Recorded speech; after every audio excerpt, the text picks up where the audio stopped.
Welcome back everyone, my name's Gareth, this is Tech Check. If you've watched any of the last couple of videos, the unboxing and the overview of this motherboard, you'll know that I've got rid of my 5950X, we've got the 7950X 3D, 64 gigs worth of DDR5 and our new Thermalright AM5 contact bracket as well, along with this X670E Asus Crosshair Hero.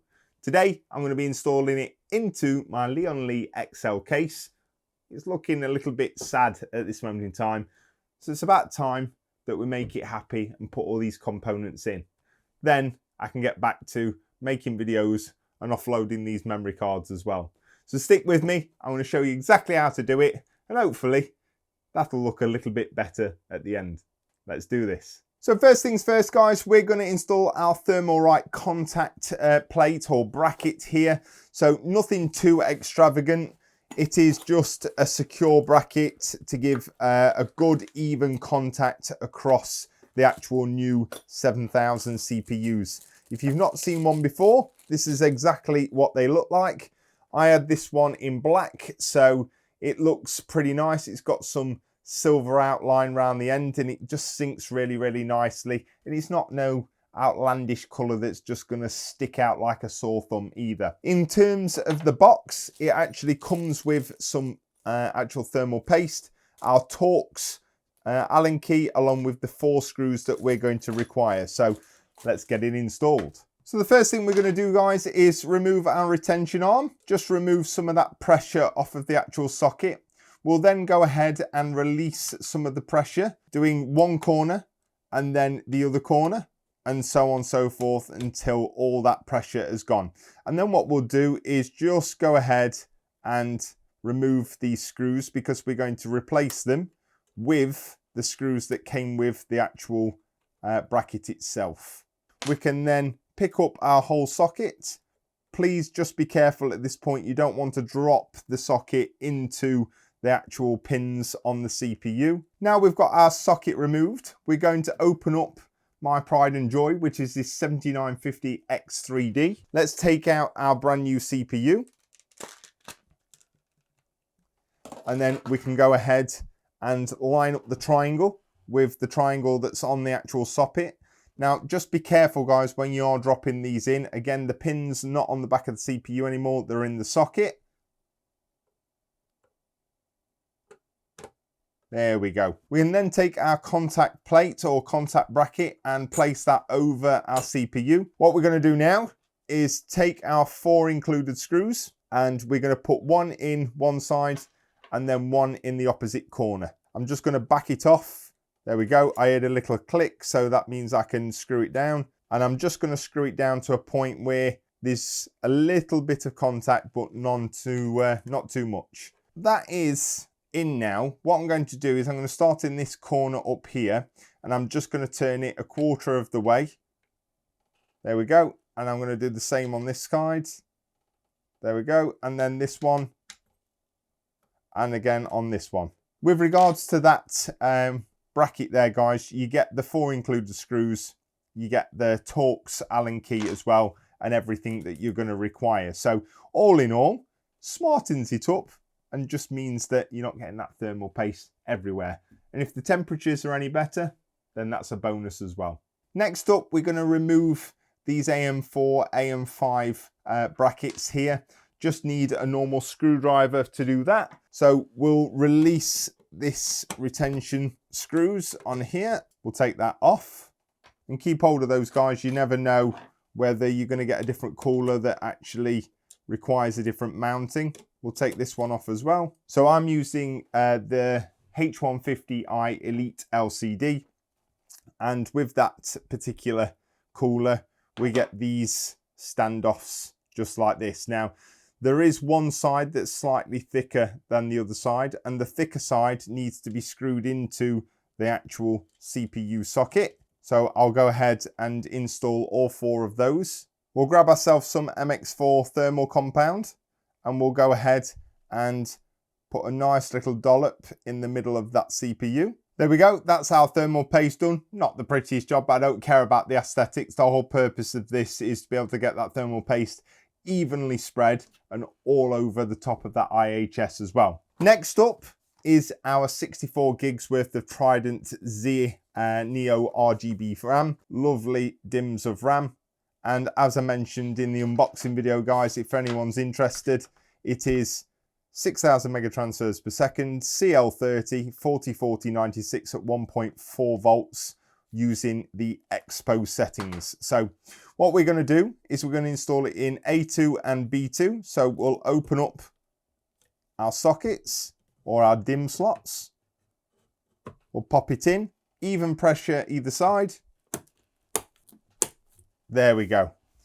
Just a pity that I haven't got 4 sticks, but as I mentioned previously, this particular setup, guys, if you're running any more than 2 sticks, you could potentially run into problems. You can run it at stock, which would generally be about 4,800 megatransfers per second. So I'd rather have 2 sticks. 64 gigs is plenty, to be quite frank.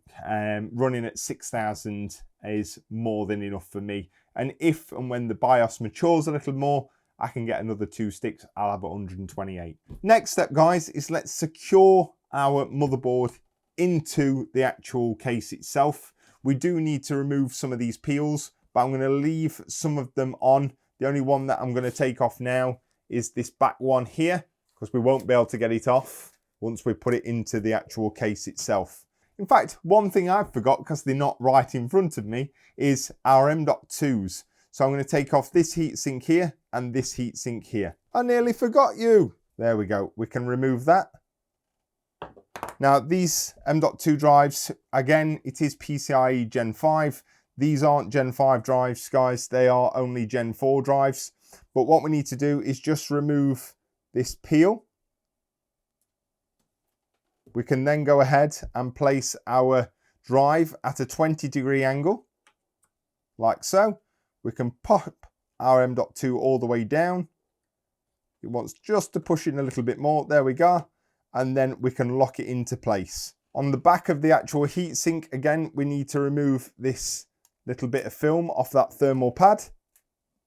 And we can go ahead and lock that back into position. We're going to then remove these 3 screws on the side. We can then remove this heatsink. And again, we just need to remove this little bit of film. Again, a 20-degree angle. Pop all the way down. Just move the quick connect to the left a little bit, and then you can slide it round to lock it into position. And then we can go ahead and put our heatsink back in place. So we're now ready, guys, to get that motherboard installed into the case. So just be ultra careful when you are lowering it down into position. Make sure that you've not got any cables that are in the way. I've tried my very best to keep everything out of the way, but I'm guessing there will be 1 or 2 troublesome ones. I just want to line it up nicely with the IO shield and then just gently slide it into position. There we go, that's nicely in. I'm just going to connect my 24 pin, which is there, so it's out of the way. And again, I'll tidy all of these cables up after the fact. Next up is the correct screws, guys, the ones where they've got a nice flat head on them. We want to go ahead and secure that down into the case. So I'm going to do that now. I'll do one in this corner just to show you. But again, I use these ones due to the fact it creates a really nice solid connection and stops the chance of any actual shorts on the motherboard as well. Next up is our all-in-one. So as you can see, guys, I've got no thermal paste on the back of this particular copper heat pipes, copper heat sink, shall I say. We've took off our LCD display and we've already got our AM4, AM5 bracket installed. We installed the standoffs previously and we've already put some thermal paste in place as well. So I'm just going to put this over those brackets like so, and then I'm going to go ahead and put one of the thumb screws on either side. I don't want to put any pressure on these thumb screws at the minute. I'll tighten them up evenly once I've got all 4 on. Right, they're all around thumb tight. What I'm going to do is I'm just going to start in this corner and I'm going to make 1, 2. And I'm just going to do this 1, 2. And I'm going to go round 1, 2 until I'm happy that they are all the same tension. We can then go ahead and attach our 3-pin onto our CPU fan connection, which is that one there. We'll tidy the cable up afterwards, but we can go ahead and just push on our LCD display. There we go. Now that I've got everything here installed, guys, I'm going to go ahead and pull off a few of these peels. Woo-wee. What I'm going to do now, guys, is go ahead, put on my front panel connectors, USBs and HD audio at the bottom. What I'm going to do now is go ahead and grab our 4090 and we'll get that installed.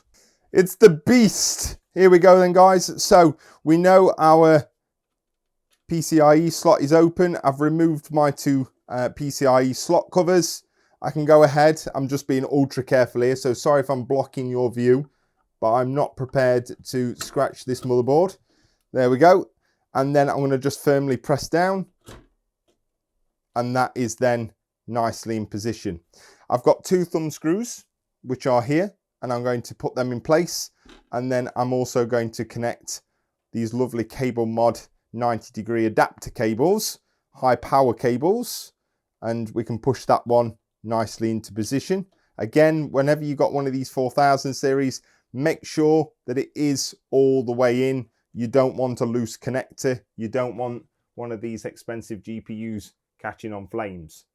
I'll see you very shortly where we'll do a boot. So we've reached that pivotal part, guys, where we turn on the power and we press the power button and we hope that everything's been connected and set up correctly. But in all honesty, full MOBO CPU, RAM and AIO installation, along with those M.2s as well, guys. So nothing too difficult. I don't know, it's probably took me 40 minutes, something like that, and I've been recording, etc. And I've been ultra careful and wanted to make sure I didn't even put one scratch on anything. So let's turn the power on, and I can already see power's on the motherboard. Oh my God, that looks insane. Right, power.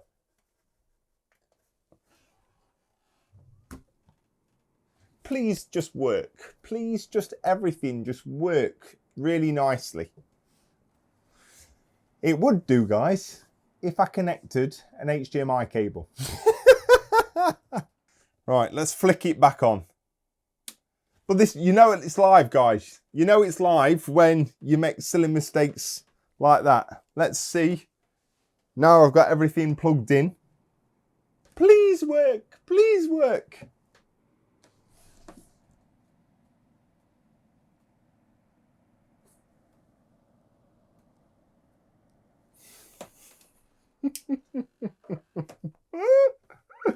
Oh my God, it gets worse. Guys, it gets worse. If anybody knows what I've done before I tell you, please write error, yeah, and then write what I've done. I'm just going to give you 2 seconds and then I'm going to show you what I've done, because it is 20 past 2 in the morning. This is the 3rd video of Saturday night and I am tired. But here's what I've done wrong. Everything powers on because we've got 24-pin power. What we haven't got is any EPS power. Both of these EPS cables are disconnected. And I'm thinking, what the hell's going on here?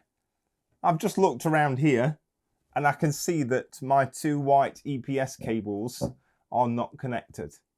So let me connect them and we'll be back very shortly.